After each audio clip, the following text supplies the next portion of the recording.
Alright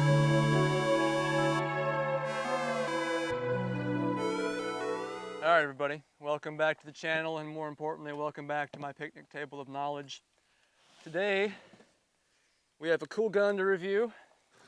This is not one of my personal guns. This is our friend of the channel, Nathan, and our friend in our hearts, Nathan. He has this Griffin Mark II 12.5 CQB pistol. Got the pistol brace on, and this is not an SBR.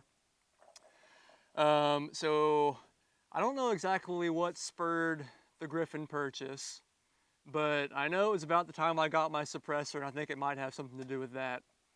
And we've got my suppressor on here right now because I wanted to get a good idea of how the whole Griffin system runs all together. So first, let's talk about what this is. So like I said, CQB Mark II 12.5 inch barrel. This is chambered in 223 Wild, and it has the Terra Brown anodizing. So overall, I think this is a very good looking gun. That color looks great. The finish is great. Feels pretty good in hand. And funnily enough, this Sig Sauer Tango MSR, one of the cheapest nice-ish scopes you can get, matches almost perfectly with the finish on this. I think that's pretty funny. So start at the top here. We've got my my Griffin Recce 5 suppressor on here, threaded onto the Griffin Easy. I get this wrong every time. The Griffin Easy Break, the Easy taper mount. I think that's what they call it. Moving on down, we've got a stainless steel 416R barrel. It's from their HEDP barrels that Griffin sells or makes, and that HEDP stands for High Endurance Dual Purpose. It's supposed to be long lasting, supposed to be super accurate, and we'll get to that in a sec. And then the gas block journal on this is 0.750 inches. So pretty standard. What's interesting about this though, this is a 12.5 inch barrel with a mid-length gas system. So it kind of reminds me a little bit of like the old school M16 dissipators, where you've got a 16-inch barrel with a rifle length gas system. This is very similar in my mind.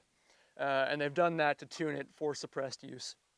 On down a little further, we've got the enhanced mil-spec BCG.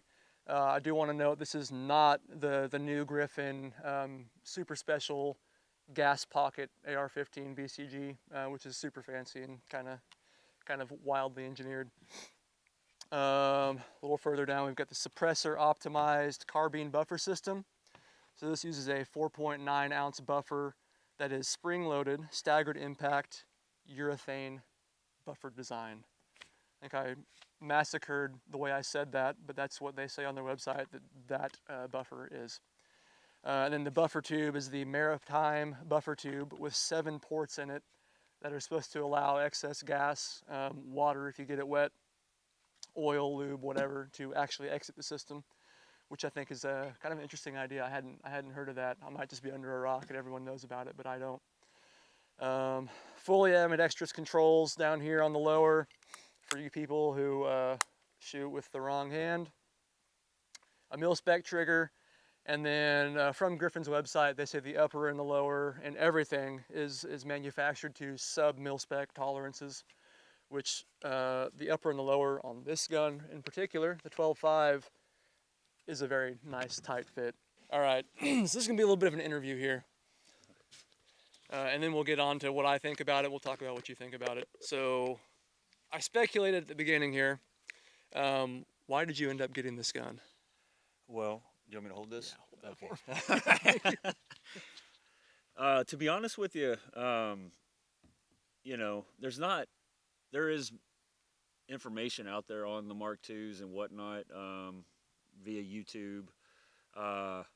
Always been kind of curious about them. There's just not a whole lot of real thorough reviews. And then obviously you got the suppressor, so that kind of intrigued me more to look more into them. So I guess long story short was curiosity. Yeah. So, and plus I don't have a 12.5, and obviously with the specs, with it being mid-length gas, and you know, just curiosity is what got me. Yeah. So. Yeah, they do they do a lot of very convincing. Yeah, I'll take it. The write-up on this gun on their website is very convincing. It does seem like they've done a lot of tuning to be optimized with the suppressor, but also work without the suppressor. And if you believe Reddit at all, or the internet in general, you'll know that 12.5 is the superior barrel length. Everyone knows that. Supposedly. If you're not running 12.5, you're an idiot, is what they say.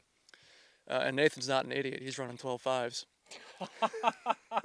I might be an idiot because I just keep buying guns. Well, it's fun, at least.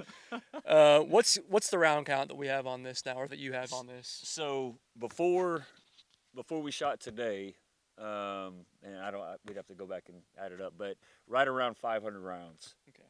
You know, give or take. Maybe it was 480. I mean, it's kind of hard to always keep track, but it's real close to 500, give or take.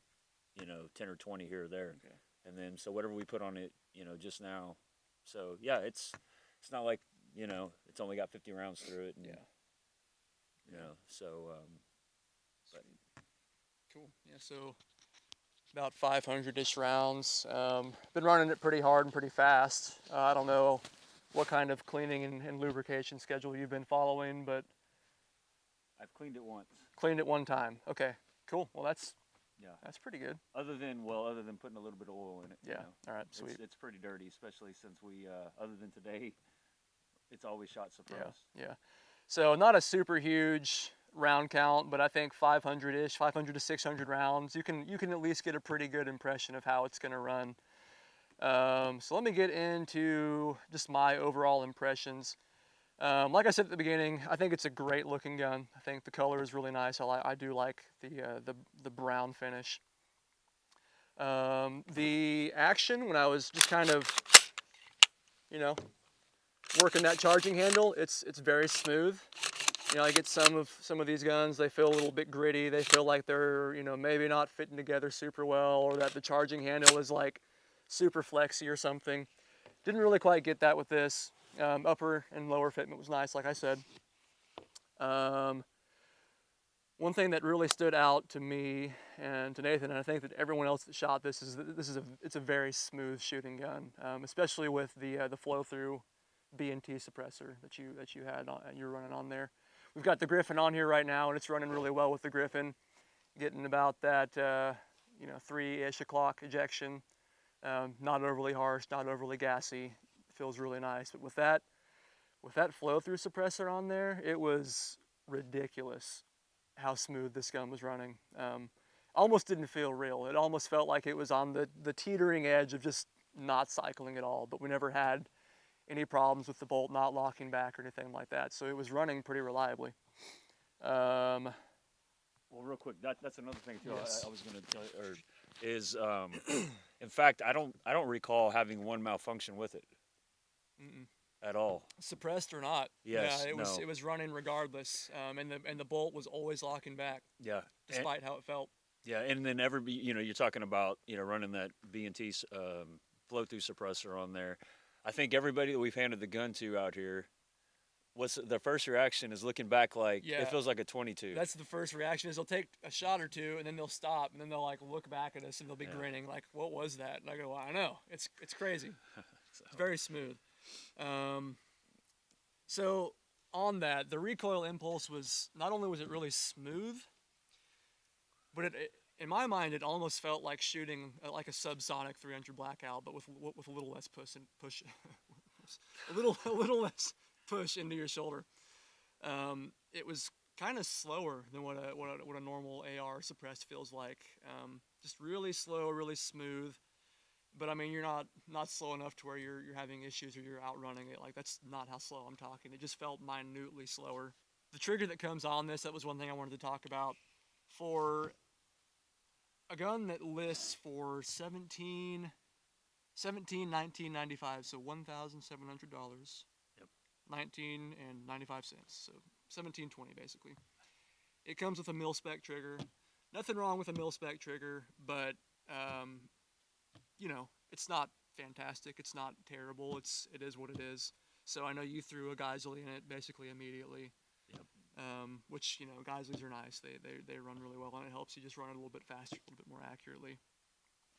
Another strange thing for a gun in 2025 or 2024 when you bought it, the handguard has no anti-rotation tabs. Now that's a little bit of subtle foreshadowing for my next video, but on this particular Griffin firearm, the 12.5 inch barrel, that hasn't been an issue. We've got witness marks all up and down here on the bolts and on the handguard. There's been no rotation, no movement on this. So kind of a weird choice, but it's worked out for this one.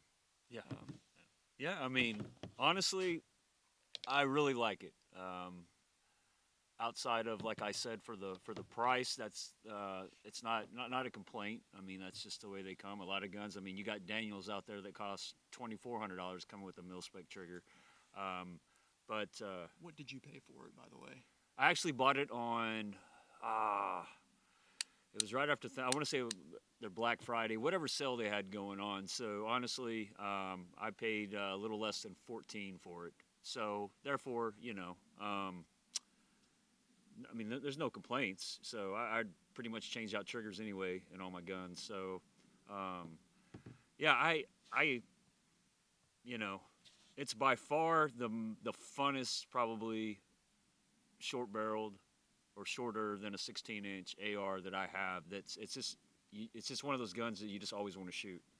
Yeah. Because you can run it fast, you can run it hard, and you know, pretty much stay on target all the time.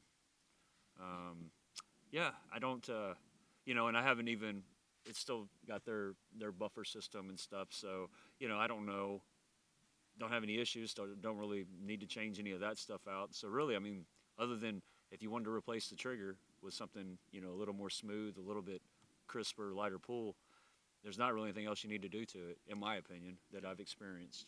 Sweet.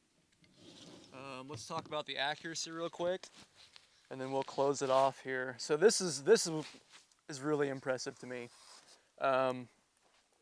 Very impressive, actually.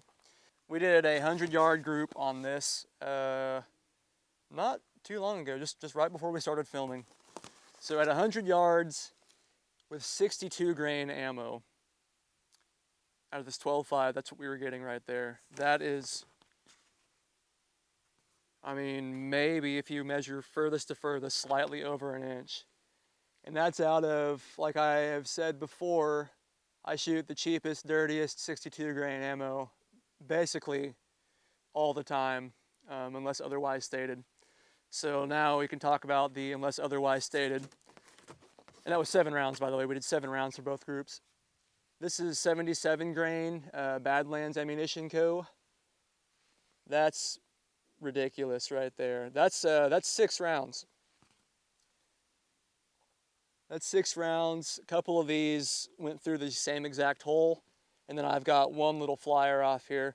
So if we go off of the 6 that I shot at 100 yards right there, that's I mean, an MOA or less out of a shorter barreled gun, 77 grain ammo. So that's pretty impressive.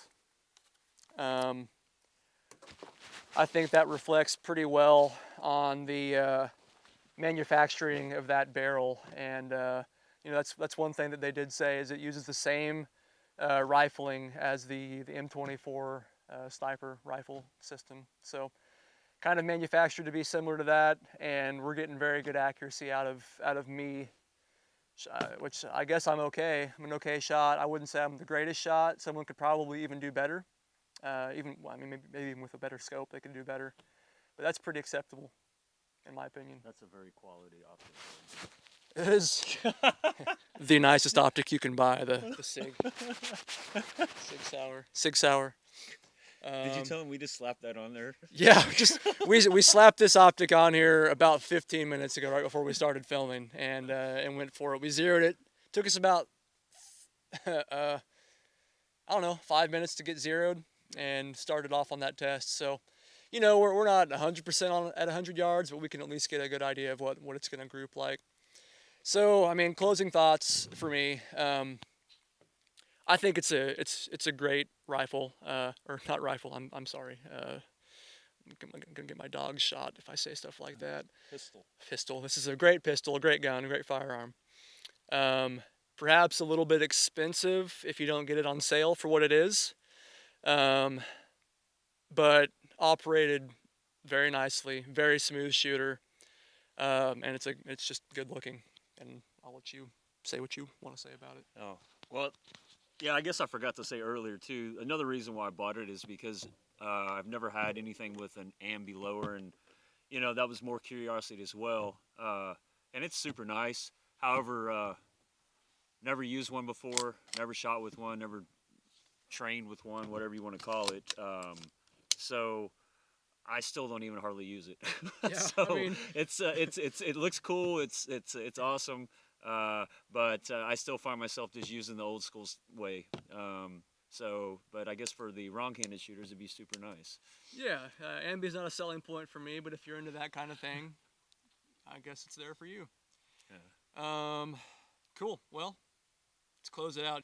Next video is going to be very similar to this one. It's about the 300 blackout version of this, basically. And we'll leave it at that. Thanks for watching. Like, comment, subscribe, tell all your friends, tell your friends' grandmas, tell your friends' grandmas' dogs, tell everyone if they're interested in this kind of thing, or if they're not, tell them to watch this, because it just makes me feel good when people watch. Bye.